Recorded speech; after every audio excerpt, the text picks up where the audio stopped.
Habari za leo familia ya Mwanga. Karibuni kwenye somo la leo la kiroho. Leo nataka tuanze kwa swali moja rahisi lakini lenye maana kubwa sana. Full moon ni nini? Full moon ni kipindi ambacho mwezi unakuwa umejaa nuru yote, hakuna giza linalojificha. Kila kitu kinaonekana wazi. Kiroho full moon inawakilisha ukamilifu, mwanga na ukweli unaojitokeza. Ni wakati ambao yale yaliyokuwa yanajificha moyoni yanajidhihirisha wazi na kuonekana kwa kila mtu. Ndio maana watu wengi hupitia hisia kali, ndoto nzito, kumbukumbu za mambo ya zamani ama uchovu usioelezeka. Hii sio bahati mbaya, ni nishati ya full moon inayofanya kazi. Full moon sio kuanza, ni ya kukamilisha na kuachilia. Ni kama pumzi ya mwisho kabla ya mwanzo. Full moon inapofika inakualika kujiuliza, ni kitu gani kimekamilika kwenye maisha yangu lakini bado ninakishikilia? Kwa sababu huwezi kupokea hatua mpya ikiwa bado umeshikilia hatua ya zamani. Hii full moon ya mwezi wa pili inakuja na ujumbe wa wazi sana. Funga milango iliyochelewesha kufunga. Safisha nishati yako na tengeneza nafasi ya barabara mpya kwenye maisha yako. Katika somo la leo nitakufundisha mambo muhimu ya kufanya kwenye full moon hii. Jinsi ya kuachilia mizigo ya zamani na namna ya kuweka nia ya mpya na sahihi. Basi kaa na mimi hadi mwisho, kwa sababu somo hili linaweza badilisha mzunguko wako mzima wa maisha. Sasa basi, baada ya kuelewa kuhusiana na full moon ni nini, tuingie kwenye mambo ya vitendo ya kufanya kipindi hiki cha nguvu za full moon. Tafadhali usije ukasubutu kufanya hiki kitendo kama huna uhakika na vile vitu ambavyo unataka kujiachilia kwenye maisha yako, ama watu ambao unataka kuwaachilia kabisa kwenye maisha yako, kwa sababu unakwenda kufunga ukurasa kabisa wa mambo ambayo yanakwamisha maisha yako. Kwa hiyo kumbuka kabisa kwamba ili mmea wote uanze kustawi, basi kuna matawi ambayo yalishateketea chini. Ili mbegu yoyote lazima ioze na istawi upya, ichipue upya. Kwa hiyo wakati unakwenda kuachilia ni wakati ambao unaweza ukaanza upya kabisa, unaweza ukavuruga kabisa maisha yako, lakini tegemea kupata mbegu mpya. Nimeongea hivi kwa sababu nilishawahi kufundisha kipindi cha nyuma, na kuna baadhi ya watu walikuja kuniletea mirejesho ya ajabu. Wamepoteza watu wao, wamepoteza vitu vyao, wengine mpaka wameondoka sehemu zao ambazo wanaishi na wamekwenda kabisa kuanza maisha upya, kwa sababu nguvu iliyopo kwenye mwezi huwa haidanganyi. Kwa hiyo hakikisha unaelewa kile ambacho unakwenda kukifanya na unajua kabisa kwamba uko tayari kupokea nguvu mpya, uko tayari kuanza upya. Kitu cha kwanza kabisa, hakikisha unakata nywele zako kiasi kidogo. Kata nywele zako kiasi kidogo kwenye utosi, kata sehemu zako za kwapa, kata sehemu zako za siri, kata kucha zako juu. Sio kwamba unakata kucha zote ama unakata nywele zote, hapana, vipande vidogo vidogo tu. Kata sehemu zote ambazo unaona kabisa zina vitu ambavyo vinakuwa kwenye mwili wako, kwa sababu watu wanasema hivyo vitu huwa vina nguvu kubwa sana ya kuweza kutunza kumbukumbu. Na hii ninazungumza pia kwa watu ambao wamebanwa sana na zohali ama machafuko kwenye maisha yao. Ni kipindi cha kwenda kuachilia mizigo yote. Kwa hiyo kata hivyo vitu, viweke hapo pembeni. Tafuta karatasi lako jeupe na peni nyeusi ama ya blue, itategemea utakavyopata. Andika, tafuta makaratasi meupe, andika yale yote ambayo yamekushikilia kwenye maisha yako ama watu waliokushikilia kwenye maisha yako. Kwa mfano, unaweza ukaandika kwamba naachilia magonjwa, naachilia huzuni, naachilia matumizi mabaya labda ya pesa, naachilia ngozi mbaya kwenye mwili wangu, naachilia chuki kwenye mwili wangu. Kwa hiyo unaandika kila kitu. Naachilia wanaume na wanawake wote wanaokwamisha maisha yangu, naachilia mazingira yoyote yanayochangia mimi nisiweze kufika mbali ama kusonga mbele, naachilia kila kitu kinachokwamisha maisha yangu. Yani andika kila kitu, andika kila kitu, andika kila kitu ambacho unajisikia. Andika hata kama makaratasi 4 5 ni sawa, ni wewe.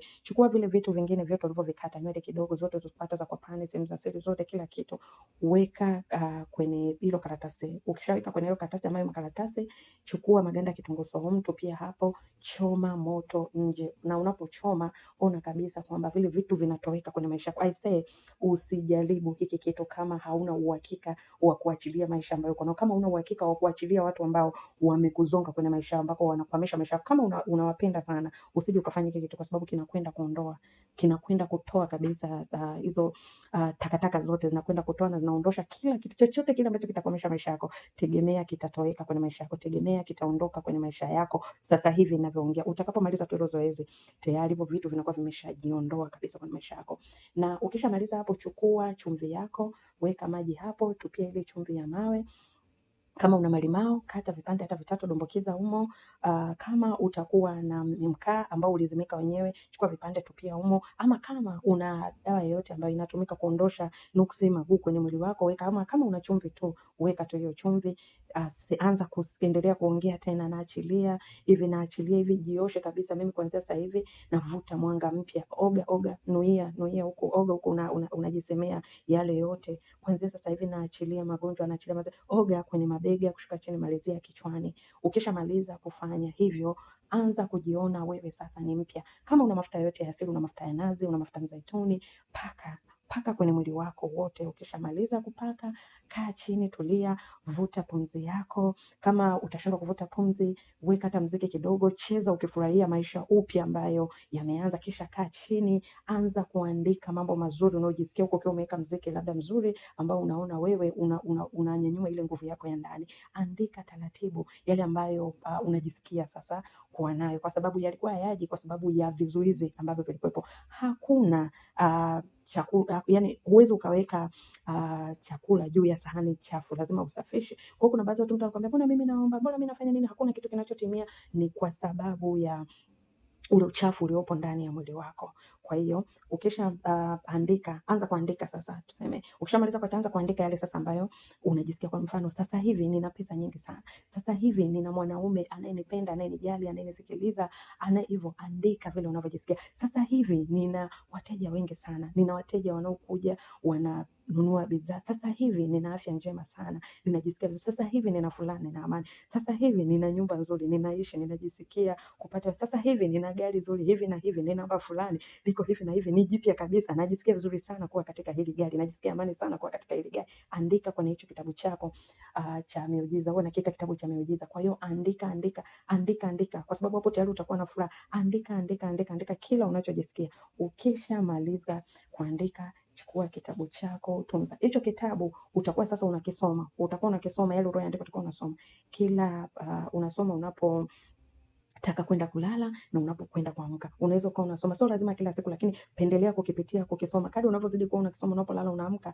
basi kuna namna fulani hivyo vitu vitajitokeza kwa haraka sana. Kamwe usije ukaomba kitu kwenye maisha yako kabla hujaondoa vile vitu ambavyo vinakufunga ama vinakuumiza ndani ya nafsi yako. Usije ukafanya hivyo. Usije ukaomba vitu kutoka kwa Mungu ama ulimwengu ikiwa nafsi yako inasononeka, inajisikia vibaya, inamlalamikia kila wakati Mwenyezi Mungu, ama inalalamikia ulimwengu kila wakati. Mara nyingi ulimwengu huwa unajibu mtu ambaye nafsi yake ina utulivu. Ndio maana mnaona kabisa kwamba hata mkisoma kwenye vitabu vyenu vya kidini, unaona kabisa watu walipokuwa wale manabii tuseme, walipokuwa wakitaka kufanya yale mambo, walikuwa wanatoka wanaenda sehemu tulivu, kwa sababu ulimwengu ama Mungu hakai sehemu yenye kelele, hakai sehemu yenye masononeko. Ni mifano tu ile ambayo ilikuwa kiuhalisia iko hivyo, lakini tukija kiroho tunasema kwamba Mungu yuko ndani yako. Kwa hiyo nafsi yako inaweza ikakwamisha yeye kufanya kazi. Kwa hiyo hakikisha nafsi yako hapo katikati ni safi. Unaposafisha nafsi yako, basi hata ile nguvu ya Mungu inaweza kujidhihirisha, ama ulimwengu unaweza kujidhihirisha ukakufanyia vile vitu unavyovitaka kwa haraka sana. Lakini kwa kipindi chote hiki ambacho uko katika hali fulani ya mabadiliko ya maisha yako, epuka vitu ambavyo tena vinaweza vikakwamisha maisha yako. Na chochote kitakachotokea inatakiwa ukipokee, kwa sababu tunasema kwamba unakwenda kuzaliwa upya. Wewe ni mtu mpya kuanzia sasa hivi, wewe ni mtu mpya, unakwenda kuzaliwa upya. Kwa hiyo usije ukashtuka chochote kile ambacho kinatokea kwenye maisha yako. Watu wanaweza wakajitenga na, ama unaweza ukagundua siri za watu ambao ulikuwa unawaamini, na ndio ikawa mwisho wao, kwa sababu walikuwa wanakuhamisha maisha yako bila kujua. Unaweza ukapoteza chochote kile. Inawezekana hata kuna kazi ulikuwa unafanya lakini ikapotea. Inawezekana ndio ilikuwa inakuhamisha maisha yako. Inawezekana ukawa umekaa sehemu mtu ulikuwa unakaa naye mkakosana, ukaondoka ukaenda sehemu nyingine kwenda kuanza maisha. Kwa hiyo mafanikio yako ndio yakaanzia hapo.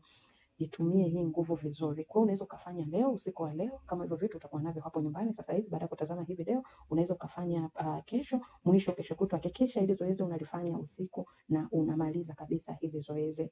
Wakati mwingine nitawaandalia mapema kabisa darasa la full moon. Nawapendeni sana, na kama utakuwa umependezwa na hili darasa, hakikisha una like, una comment na pia una share na wengine ambao unatamani wajifunze.